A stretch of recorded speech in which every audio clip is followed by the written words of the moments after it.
tadi Anda sudah memahami cara menggambarnya. Nanti boleh ditanyakan di saat selesai presentasi. Ya, di sini saya tidak akan batasi jumlah pertanyaannya karena saya berharap semakin banyak pertanyaan Mas Habib akan semakin mengerti apa isi TA-nya. Ya, tolong nanti lebih banyak bertanya. Oke, Mas Habib sudah siap? Oke, mulai saja. Biar tenang, enaknya berdiri. Santai saja. Oh iya. Sebentar, supaya tidak grogi, jangan memandang teman-teman. Yang saja. Lebih banyak memandang ke slide boleh. Biar kita kuat.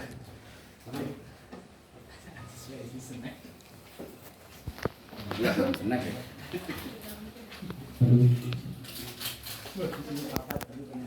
Assalamualaikum warahmatullahi wabarakatuh. Waalaikumsalam warahmatullahi wabarakatuh.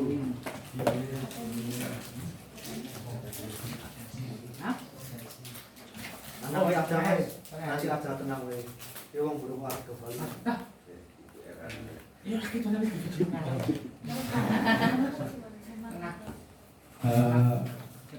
Kiri sana.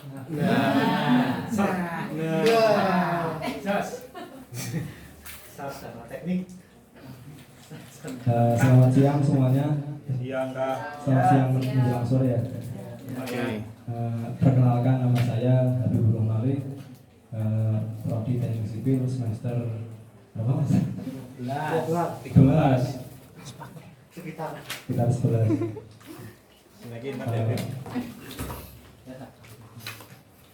Singkat saya untuk mempresentasikan hasil tugas akhir saya pada sore hari ini. Sudah dapat stek semuanya. Alhamdulillah.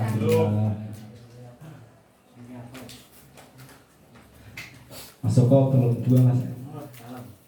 amat bukan Mas Habib. Kuasai. Jadi pertama-tama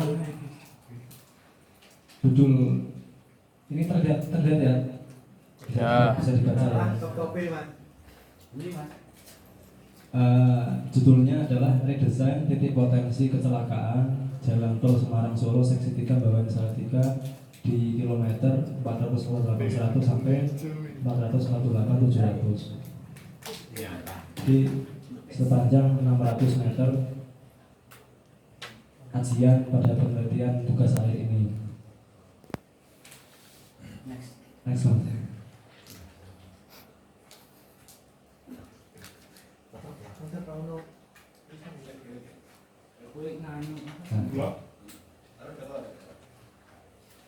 Lanjut latar belakang. Jadi jalan tol ini kenapa saya memilih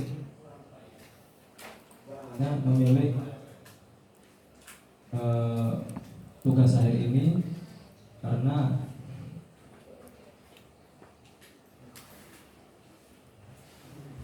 gini, saya pertama-tama adalah jalan tol ini merupakan jalan bebas hambatan, gitu kan. Jalan bebas hambatan yang berbeda dengan jalan pada umumnya, jalan biasa pada umumnya. Tapi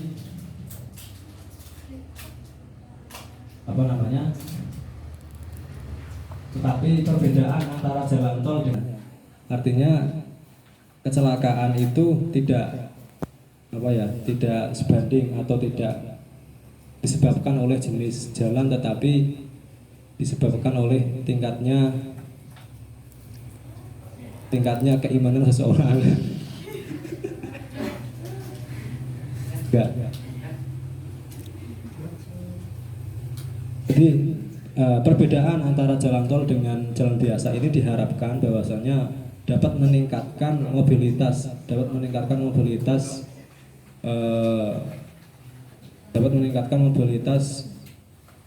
pengguna jalan, karena jalan tol ini kan bebas hambatan, tidak ada hambatan yang dilaluinya. Itu. Kemudian pertama-tama gini, saya mau cerita. kenapa saya kemudian studi kasusnya jalan tol di Bawen seksi 3 Bawen Salatiga itu pertama-tama saya mikir ini pertama-tama ini saya kan KP-nya kan di Bendungan, di Bendung Tinggal, Temanggung, Pekalongan. Nah, kalau teknis itu kan katanya kan kalau BWC kan harapannya linear antara KP dengan tugas akhir. Kalau misal KP-nya Bendungan ya TA-nya diharapkan Bendungan gitu. Tapi kan saya ingin melenceng sedikit dari linearitas itu. Terus yang kedua, saya orang Pantura, jadi saya mikir dulu pas MTS itu kalau naik bus itu melihat terus Pantura, jadi saya agak senang dengan yang namanya jalan. Jadi saya ingin sedikit mengetahui tentang hal jalan. Terlebih jalan tol Semarang Solo seksi 3 Bawen Salatiga ini baru beroperasi pada bulan November 2017 sampai 2019 akhir, sampai bulan Desember 2019 itu tingkat kecelakaannya itu lebih tinggi. Tingkat kecelakaannya lebih tinggi dibandingkan dengan jalan tol ruas 2 Ungaran Bawen yang sudah terlebih dahulu dibangun dan sudah beroperasi lebih lama lagi. Nah, dan ini menimbulkan banyak fenomena, banyak problematika di masyarakat. Sampai Pak Ganjar sendiri selaku Gubernur Jawa Tengah itu di berita itu sampai datang ke lokasi bahwasanya mengecek situasi apa sebenarnya yang terjadi, penyebabnya apa, kenapa banyak sekali kecelakaan yang terjadi, padahal jalan tol Semarang Solo ini baru saja diresmikan, baru saja dioperasionalisasikan. Itu tingkat kecelakaannya di jalan tol Semarang Solo ini kurang lebih selama 2 tahun antara November 2017 sampai Desember 2019 itu kurang lebih sebanyak 225 kecelakaan. Ini lebih banyak daripada ruas 2 jalan tol Ungaran Bawen yang hanya sekitar kurang lebih 66 kecelakaan. Nah, di sini saya timbul pertanyaan gitu. Saya timbul pertanyaan apa sebenarnya yang menjadi alasan utama atau yang menjadi penyebab utama terjadinya kecelakaan di jalan tol Semarang Solo seksi 3 itu. Tapi sebenarnya sebelum melakukan studi atau sebelum menuju ke Semarang Solo, saya sebenarnya ingin jalan tol di daerah Batang Pekalongan karena itu dekat dengan rumah saya. Nah, tetapi di situ tidak ada terjadi kecelakaan. Kecelakaannya sedikit sekali. Tapi yang banyak itu cuman banyak setan di situ. Data-data yang dibutuhkan itu semuanya adalah data sekunder. Jadi data sekunder itu saya dapatkan semuanya dari PT Transmarga Jateng Ungaran. Jadi jadi semuanya data sekunder. Beda kalau data primer itu kalau nggak salah data yang kita dapatkan dengan dengan hasil kita sendiri gitu. Kalau data yang didapatkan dari PT atau dari sumber yang bersangkutan itu namanya data sekunder tadi. Jadi semuanya data sekunder yang saya dapatkan untuk penelitian di tugas akhir ini. Nah, data sekunder semuanya, data-datanya adalah yang pertama data rekapitulasi kecelakaan lalu lintas selama 2 tahun dari tahun 2018 sampai 2019. Kemudian data total beban ruas lalu lintas harian rata-rata tahunan atau LHRT tahun 2019. Kemudian data kurva main road Polosiri Sidoarjo, kemudian soft drawing alignment batas Rumija dan kontur jalan tol Semarang Solo seksi 3 Bawen Salatiga. Terus yang kelima soft drawing master plan jalan atau topografi. Terus yang keenam soft drawing cross section jalan dari STA 26300 sampai STA 33100. Kemudian yang terakhir data tipikal perkerasan main road.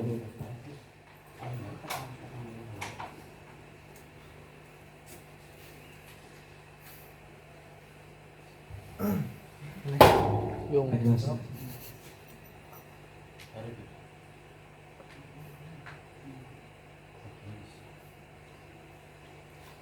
Lanjut analisa data dan pembahasan.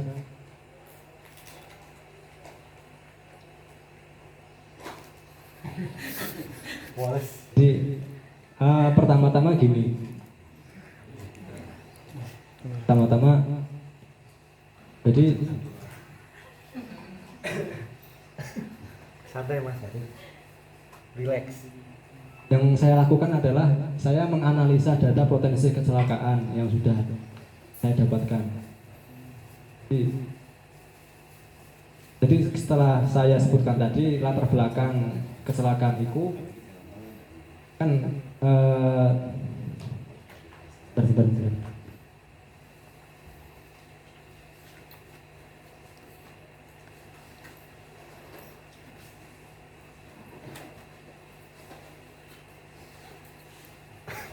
Ya kayak tak subuh itu.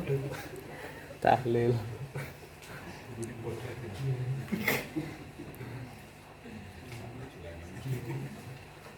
Oh ya, kata nih kono ya. Barengan. Jadi jalan tol Semarang Solo ini kan tadi kecelakaan itu sepanjang jalan tol Semarang Solo ini panjangnya 72,64 km. Jadi saya belum tahu ini di kilometer berapa yang banyak terjadi kecelakaan, yang banyak sekali potensi kecelakaan di titik mana. Nah, kemudian dalam analisa potensi kecelakaan ini berdasarkan pada tadi data yang sudah didapatkan, kemudian saya analisa untuk mencari titik block spot mana yang titik block spot atau titik potensi kecelakaan yang paling potensi yang banyak terjadi kecelakaan itu di titik mana gitu. Kemudian dihasilkan setelah saya analisa yaitu di titik kilometer 448 100 sampai kilometer 448 700. Jadi sepanjang 600 meter. Itu terjadi kecelakaan sebanyak 10 kali kecelakaan. 5 kecelakaan di ruas A yaitu ruas antara Semarang Bawen ke Salatiga, dan 5 kecelakaan ruas B yaitu sebaliknya dari Salatiga ke Bawen.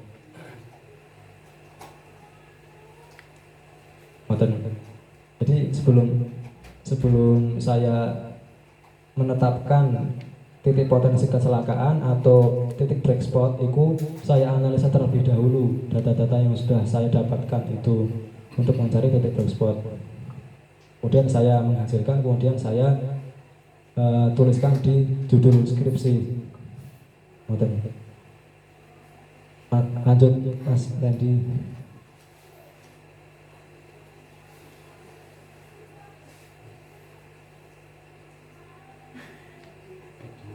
Belum Mas, belum. Baik lagi. Komputer. Kemudian soalnya belum.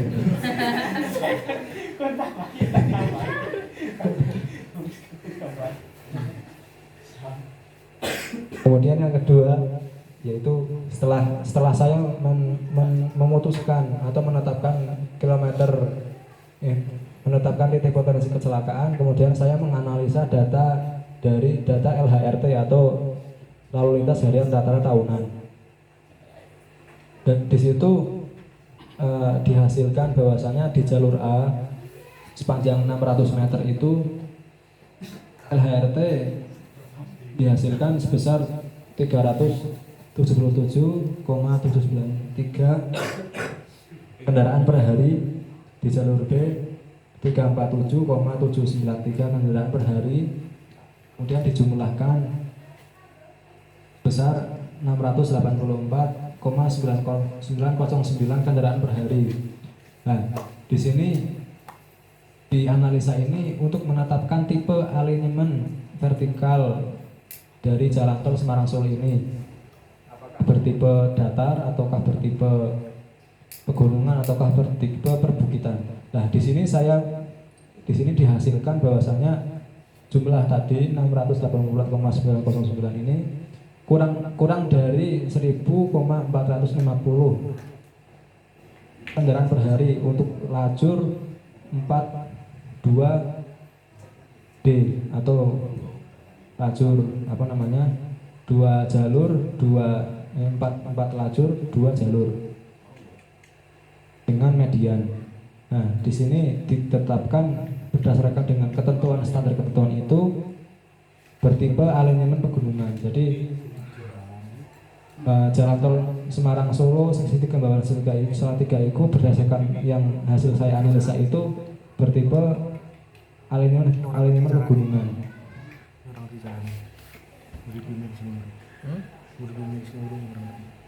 Kemudian setelah itu saya melakukan pengecekan geometrik jalan tol titik black spot, hasil persentase beda tinggi kemiringan jalan rencana dengan standar ketentuan. Jadi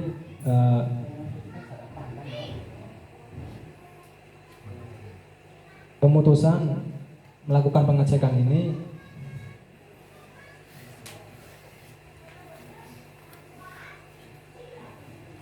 jadi gini,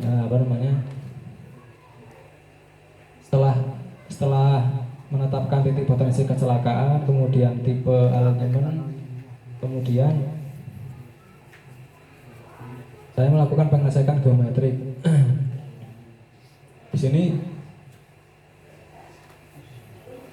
sepanjang pengamatan saya ini jalan tol Semarang Solo ini lebih banyak turunan dan tanjakan daripada tikungan. Artinya di sini saya lebih memusatkan atau lebih mencenderungkan pada perhitungan alignment vertikal di situ. Dan juga di sepanjang 600 kilometer ini itu hanya lurus saja yang banyak terjadi kecelakaan, hanya jalan lurus tetapi di situ turunan dan tanjakan. Jadi kayak cekungan gitu loh, jalan itu cekungan. Tapi dari situ banyak terjadi kecelakaan di situ. Saya juga bingung kenapa.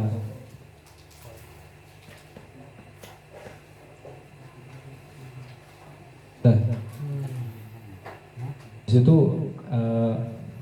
kemudian hasil dari perhitungan persentase beda tinggi ini semuanya sebenarnya sudah sesuai ketentuan. Yaitu 5,133% dengan panjang 350 meter, 1,952% panjang 100 dan 2,451% sepanjang 150 meter. Dengan ketentuan panjang landai kritis, geometrik jalan, bebas hambatan, semuanya sudah sesuai dengan ketentuan yang ada. Artinya dari sisi geometrik ini jalan tol ini sudah sesuai. Tetapi kesesuaian ini apa namanya ya, yang menjadi penyebab utama dari kecelakaan itu apa sebenarnya? Nah, apakah dari faktor jalannya ataukah dari faktor manusianya gitu kan? Setan mas.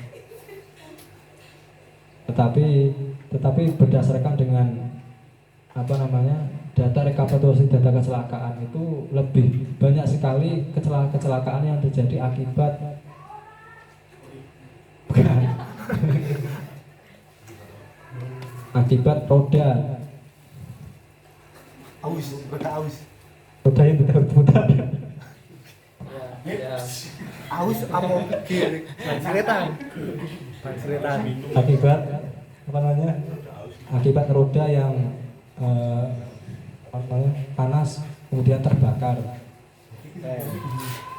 Dan juga selip ban itu biar selip ban itu nyalip posisi bakar tapi terus nggak bisa untuk ngerem gitu, nggak bisa untuk ngerem, itu kan selip ban. Nah itu data kecelakaan yang menunjukkan di titik black spot itu banyak sekali akibat kendaraannya gitu. Nah di sini menimbulkan asumsi lagi, ketika banyak sekali apa penyebabnya adalah kendaraannya, kemudian ban itu apakah karena jalannya yang kurang baik atau gimana? Kalau manusianya sebenarnya sudah baik-baik semuanya. Tuh. Kemudian solusinya bagaimana setelah pengecekan ini? Nah, solusinya adalah yang dihasilkan dari penelitian ini ada dua, yaitu yang pertama adalah saya hanya saya hanya menambahkan rambu-rambu lalu lintas, rambu dan marka lalu lintas sepanjang titik black spot, titik sepanjang 600 meter itu. Dan ini bersifatnya saran itu, masuk di bab 5 kesimpulan dan saran. Nah, penambahan marka dan rambu dan marka, dan juga penambahan lampu penerangan, karena di Jalan Tol Semarang Solo ini sedikit sekali penerangan yang ada. Ini teman-teman banyak sudah pernah ada yang pernah melintas di Jalan Semarang Solo. Nah, tapi alhamdulillah nggak terjadi kecelakaan mas. Jangan sampai gitu. Amin amin.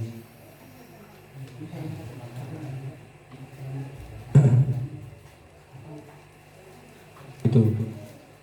Jadi solusinya adalah ada dua. Intinya dari penelitian ini ada dua tadi. Dan yang kedua, selain penambahan rambu, marka dan penerangan itu adalah saya tetap melakukan redesign pada Jalan Tol Semarang Solo ini untuk lebih melangsamkan lagi kelandaian atau alignment vertikal di sepanjang titik 600 meter itu. Artinya meskipun sudah sesuai dengan ketentuan yang ada, tetapi bagaimana supaya lebih langsam lagi, lebih enak lagi untuk dilalui jalannya. Untuk mengidealkan untuk meminimalisir terjadinya kecelakaan lagi itu.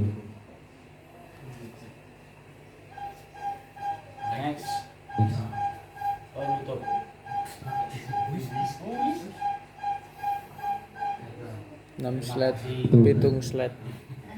Selain tambahan lagi, selain redesign juga ada coba untuk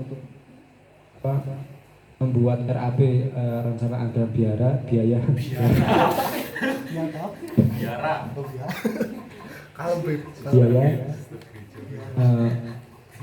sepanjang 600 meter itu biaya berapa sih biayanya gitu untuk fill jalannya. Ya, jadi jalannya gini kan, sepanjang 600 meter itu ini kayak kelengkungan gini. Nah, saya redesain turunannya itu supaya lebih gini. Set, lebih langsung lagi. Biar gak landai gitu Mas. Oke, lanjut. Kok nggak ditampilkan sini mas? Rasanya? Nggak ada. Ada Pak. Data teknis Mas sama trace jalan geometriknya yang Nggak desain ditampilkan. data awal gitu kan. Yang di TP 1617 itu loh. Yang banyak terjadi kecelakaan itu. Yang mau dibikin Rasanya set. itu ditampilkan coba. Ada nggak gambar yang mau dibikin Di set? file laptop itu kan ada DTA-nya. Ada Pak. Ya kopi Itu dari kopi. ada. Ya. Yang pakai itu. P1617 ya. Iya kan?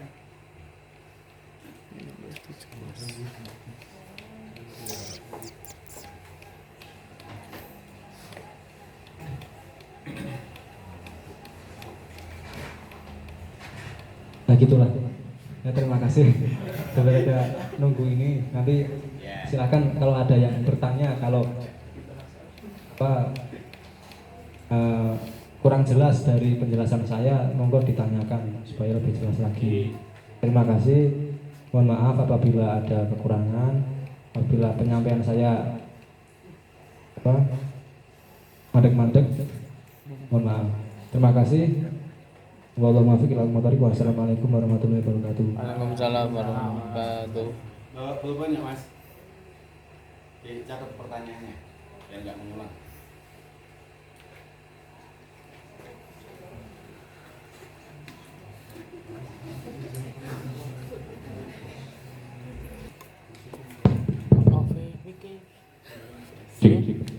Ya itu tadi sedikit pemaparan dari teman saya, sahabat baik saya, saudara Habibullah Ali dari Teknik Sipil Universitas Sains Al-Quran Jawa Tengah di Wonosobo, angkatan 2015. Ini sudah menyelesaikan tugas akhirnya yang berjudul redesign titik potensi kecelakaan jalan tol Semarang Solo seksi 3 Bawen Salatiga kilometer 448 plus 100 sampai kilometer 448 plus 700 itu. Untuk selanjutnya tadi sudah sedikit dijelaskan atau dipaparkan hasil dari tugas akhir beliau. Untuk selanjutnya jenengan bisa ajukan pertanyaan kaitannya apa yang mungkin Anda belum jelas atas penjelasan beliau. Silahkan angkat tangan, nama dan angkatan. Terima kasih. Monggo, ada yang mau bertanya? Bebas. Enggak dibatasi, Pak? Enggak. Tidak. Bisa bertanya sebanyak-banyaknya. Tiga dulu. Tiga dulu. Oke. Monggo. Dari mau tanya? Ayo, tanya. Tanya. Kalau nggak nanya, saya nanya. Kudarin. Oh ya, monggo. Ya, oke. Mikir di Monggo sebut nama. mic-nya. Jelas. Tes perkenalkan, nama saya Joko Haji Wicaksono. Masih Pak. Tes. Begini Mas Habib mau tanya, bagaimana sih cara Anda dalam pengambilan data? Kan jalan tol itu kan jalan persahabatan yang pertama, dan yang keduanya bagaimana sih cara Anda itu mengambil data? Dan tadi di metodologinya itu ada cara pengambilan data lalu lintas harian rata-rata. Terus Anda dalam pengolahan data tersebut apakah beracuan pada MKJI atau beracuan dengan Bina Marga saja? Terima kasih. Ya, lagi. Dua lagi. Aku. Sudah. Dicatat Mas. Jadi intinya gimana caranya dengan pengecekannya Ya, pengecekan geometrik jalan dan pengambilan data LHR lalu lintas harian rata-rata itu berdasarkan Bina Marga atau MKCI, seperti itu intinya. Ada lagi satu lagi, E2 lagi pertanyaan. Monggo, yang adik-adik Yang berkaitan dengan pelatihan tadi boleh yang silakan. berkaitan dengan tadi juga ada RAB. Tadi juga disebutkan ada gambarnya, katanya mau dibikin set. Itu Gambarnya mereka. seperti itu. Ada pertanyaan mau? Apa mau saya tanyakan jenengan? Gak ada? Saya boleh tanya nggak Pak? Boleh. Oke. Boleh saya tanya ya Mas sedikit. Mungkin bisa di slide yang solusi. Terakhir kayaknya kalau nggak salah. Nah, perkenalkan nama saya Masidi Fauzi, saya dari Teknik Sipil Angkatan 2015 sama saya ingin menanyakan ini loh Mas. Analisa data dan pembahasan dalam kurung lanjutan itu ada solusi dari hasil penelitian Anda. Yang pertama penambahan rambu-rambu lalu lintas dan marka jalan tanpa redesign. Yang kedua ada perencanaan ulang sisi geometrik kelandaian jalan baru titik black spot. Nah, yang ingin saya tanyakan, ini kan jenengan sudah ada hasil penambahan rambu-rambu lalu lintas dan marka jalan tanpa harus redesign. Kenapa Anda masih repot-repot redesign? Seperti itu. Yang pertama. Terus yang kedua,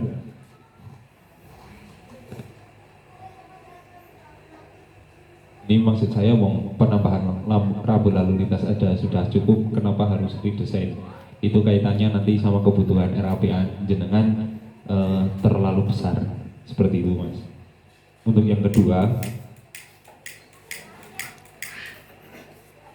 tadi juga di awal disampaikan bahwasanya ada sekitar 72, sekian kilometer titik potensi ya, titik potensi kecelakaan. Cuma tadi juga jenengan bilang jenengan belum tahu di kilometer berapa. Nah, kok bisa jenengan bisa menyimpulkan bahwasanya di kilometer 448 plus 100 sampai 448 plus 700 itu sebagai titik potensial yang paling tinggi. Itu alasannya apa dan kenapa menjadi potensi yang tertinggi dan atas dasar apa? Seperti itu. Dari saya terima kasih. Mungkin ada lagi.